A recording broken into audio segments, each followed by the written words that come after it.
خونمون توی محله شلوغ بود، پر از آپارتمانای قدیمی و کوچه‌های باری. هر شب که میرسیدم خونه، باید ماشینمو توی جای تنگ و تاریک پارک می‌کردم. گاهی اوقات ماشینای همسایه‌ها اونقدر نزدیک پارک شده بودن که برای بیرون اومدن باید یکیشونو هول بدم یا منتظر بمونم تا صاحبش بیاد. اون شب بارون میبارید و کوچه پر از ماشین بود. نیم ساعت منتظر موندم تا بتونم ماشینمو از اون مخمسه بیرون بکشم. دیرم شده بود برای مهمونی و تو دلم غر می‌زدم چرا همیشه باید با این پارکینگ لعنتی درگیر باشم. یهو چند سال پیش یادم افتاد.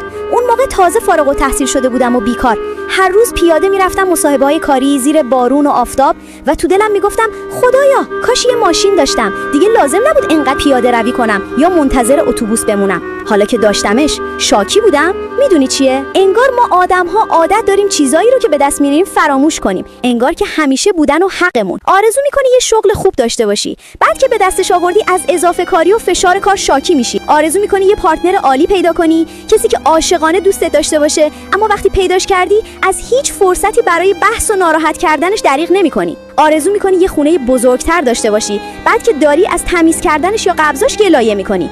ولی یه لحظه مکث کن و فکر کن، نکنه همین شرایطی که الان داری و ازش شاکی همون چیزی باشه که چند سال پیش شب و روز آرزوش رو می‌کردی. قدردانی کن، چون زندگی پر از چرخش هاست و گاهی بهترین نعمت‌ها اونایی هستن که فراموششون کردیم.